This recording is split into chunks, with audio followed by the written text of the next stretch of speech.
All right, this is the Grandmaster video for Chapter 7, Section 3.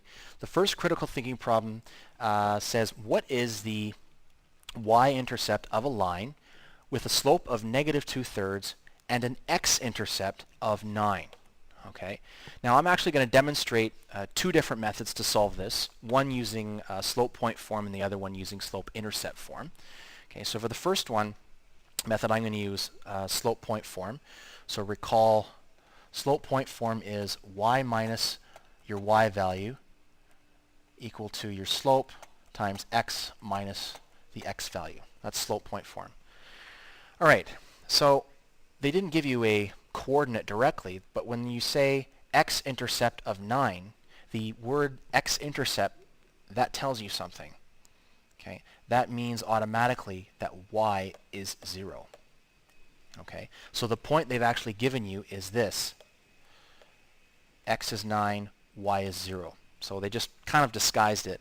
So we have our slope, we have our point,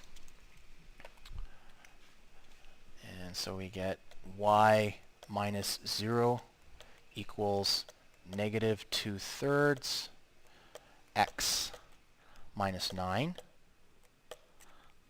Okay, now let's put this in slope-intercept form, because then we'll see what our b is.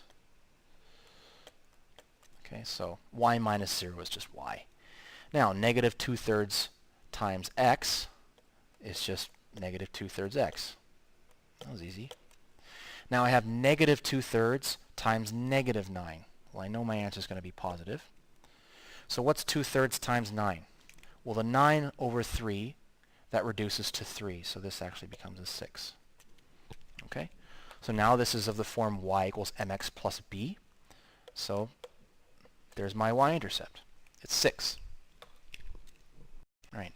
So the other way I'm going to show you is actually going to slope-intercept form directly. So y equals mx plus b. Okay. We know that the coordinate is 9, 0. Okay, it has to satisfy that. And we're already given the slope. So I'm actually going to replace x and y with 9 and 0. And I'm going to replace m with the slope and just solve for b. So y is 0. Okay. And m is negative 2/3. X, we are already told, is 9. And this is plus b. So all we have to do now is solve for b. So I'm just going to move up here. So this means 0 equals. So a negative times a positive is negative. So we already know that. So 2/3 times 9, well, we saw from before that the 9 over 3, that reduces to 3. So times 2 is 6. And that's plus b. So solving for b, I'll add 6 to both sides. So I get 6 is equal to b. That's our y-intercept. So as you can see, we get the exact same answer. Okay, so a line passes through 5, negative 3, and has a y-intercept of 2. Determine the x-intercept. All right, so we know that the line passes through this point, and it has a y-intercept of 2, which means that this is actually a point, because x is 0 at the y-intercept, and the y value is 2. And notice how they actually don't give us the slope. Okay, so we kind of need to figure that out. So, you get it right? There we go. Okay, so I'm going to call this the 1s and this one the 2s. So this would be 2 minus negative 3. And then I get 0 minus 5. Remember, this is y2 minus y1, x2 minus x1. Right, so 2 plus 3 is 5. And this is negative 5. So we get a nice slope of negative 1. All right, so now how can we use this to help us? Okay, well, I'm actually going to write the equation of our line in slope point form. So I'm going to use, again, it doesn't matter which of these points I use. I'll use this one, why not? So y minus my y value is equal to my slope times x minus the x value. Okay, so that is the equation of our line. Hang on here. y minus 2, and that is just negative x. Okay, now it is now in slope-intercept form. Okay, that's the y-intercept. We already know that, but it's actually the x-intercept that we're looking for. What do we know is true about y at the x-intercept? We know that it has to be 0. So what I'm going to do is I'm going to take this equation and set y equal to 0 and see what x is. So I'll do that part in red. So 0 is equal to negative x plus 2. There we go. So isolating for x, I'm going to add x to both sides.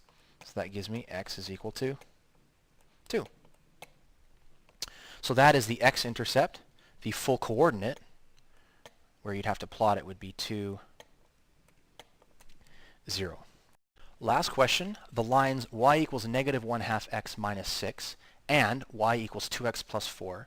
We're told that those lines intersect at a point. Part A, determine the equation of the line that also passes through the point of intersection but has a slope of negative 1/4. So both of these are written in slope-intercept form. So the slope of this line is negative 1/2. The slope of this line is 2. Now we're given a graph, so let's use it. So let's graph this one in blue. So it has a y-intercept of negative 6. That's down here. Yeah. And slope is negative 1/2. So the line is going to do that. So I think that's enough. Let's draw it in. There we go. Okay. Let's do the other one in red. Okay, this has a slope of 2, a y-intercept of 4. So the y-intercept is up here, and the slope is 2 over 1. So I go up 2, right 1, up 2, right 1, like so. There we go. Yeah, and now I can see where they actually crisscross. So let's graph that right there.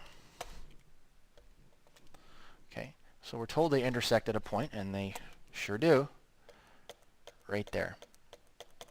Okay, so we want the equation of a line that also passes through this point. Well, I can just read that point from the graph. Okay, that is x is negative 4 and y is negative 4. Okay, so the line that we want to create, okay, has to pass through this point, but it has a different slope, a slope of negative 1/4. All right, so we can use slope point form. So we have y minus the y value equals the slope, which we're told is negative 1/4, x minus negative 4.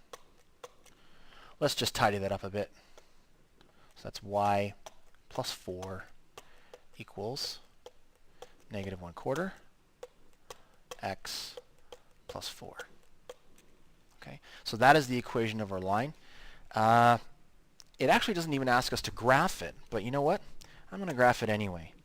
So a line that passes through this point but has a slope of negative 1/4, that would look like this. So it would go down 1, right, right 4.